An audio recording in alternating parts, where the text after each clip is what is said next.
So let's talk about it. Let's talk about it. Man, has Dave Meltzer become a cancer to the wrestling community? Man, Dave Meltzer been a cancer for a while. Why do you feel like he's been a cancer? Because if you look at the different interviews throughout the years where his name has been mentioned, even that old one when he hit the old Lex Luger hairdo, when he was sitting on the couch and they was going at him. Yeah. Meltzer has always been like a pain to the wrestling community because everybody sees his ratings. Yeah. His ratings, he's one of those people that just was a critic, but he became a popular critic. So people take him as if he is credible. Yeah. But he's one of those people that's watched forever. Yeah. So just seeing everything play out in his age bracket, he considers himself an expert, and everybody just kind of took his word as the gospel. Wrestling, like, people inside of wrestling that don't like him don't like the fact that he likes to come up with his own conclusions to things that a lot of times he knows nothing about. Yeah. And then when he puts it out there, it's taken as the gospel, but it may not be true. Yeah. This is how I think he's been a cancer to wrestling. And it's not even particularly for his wrong news stuff that he do, because he's been wrong on a lot of stuff lately. I mean, a lot of stuff. Mm-hmm. And he's been taking stuff he's seen off the internet and put it as news. Not even talking about that. It's his star rating system. And this is what I mean when I say it's cancer. Because these kids know no better, and they grew up on the gospel of Dave Meltzer, which, sadly, I don't know why you grew up on the gospel of Dave Meltzer. They don't take advice from the veterans. They don't take advice from people who know the sport or this business. Because you do some flippity flop do-das, and Dave Meltzer gave you a 4.5, you think you made it. And because of that, it spread like cancer. And every wrestler most wrestlers think they can just do that. Like, Ricochet is an example of that. He feels like he doesn't need to learn how to talk for real because he gives good matches. He doesn't want to be a complete wrestler. You know, have the promo skills, have the charisma, have drawing power. Because to me, being a good wrestler is great. You learning a wrestling move and being a good wrestler, to me, is 50% of what you need to learn to be a wrestler. Mm-hmm. Because you have to learn how to put butts in seats. That's the most essential part. When you're a wrestler, you gotta know when to put butts in seats. That's wrestling 101. If you weren't putting butts in seats, you wasn't the champion. You think Ric Flair would have been the NWA champion? He didn't know how to put butts in seats. No. So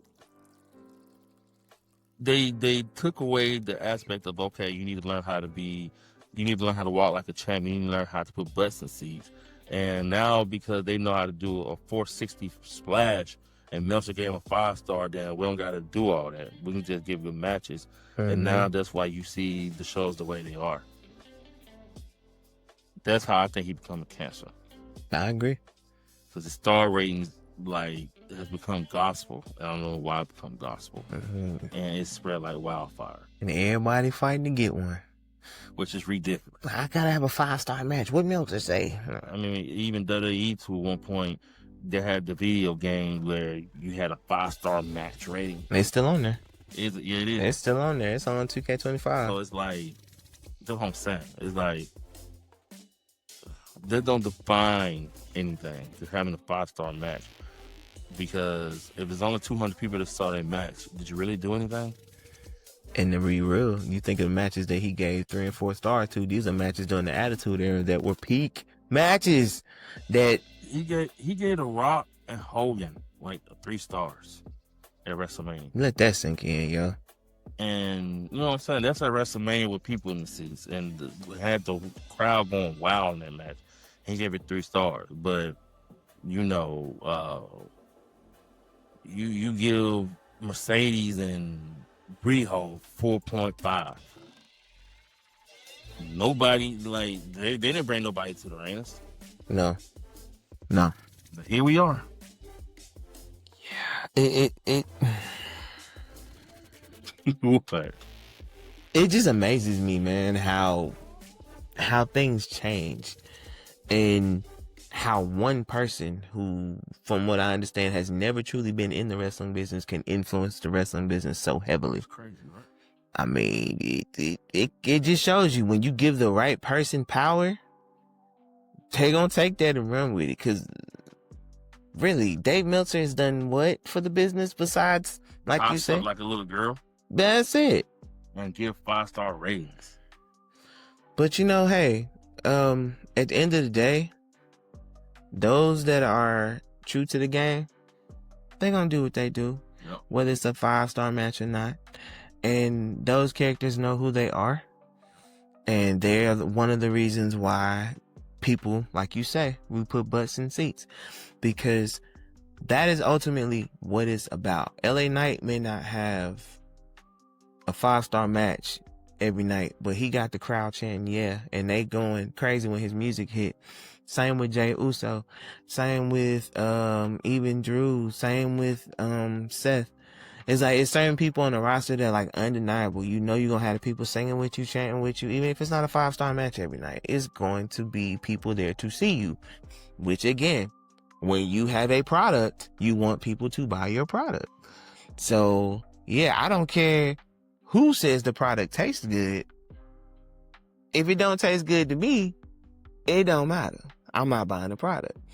So you want people to buy the product and stay there for the product. So to me, you put out a good product, the rest will fall in place. Whether this person says it's 5 stars or not, just don't forget what made wrestling wrestling.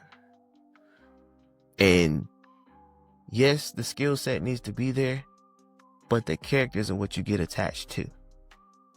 They call it a soap opera for a reason, an action-packed soap opera. When you watch a soap opera, you get attached to the characters and you want to see how they evolve, how they change, what happens. Yeah. So I can put a belt on anybody. But what is this character? Why do I like this person? Why do I not like this person? What am I attached to them? What's their story? Exactly. So there it is. There it is. All right, man. So let's talk about it. Let's talk about it.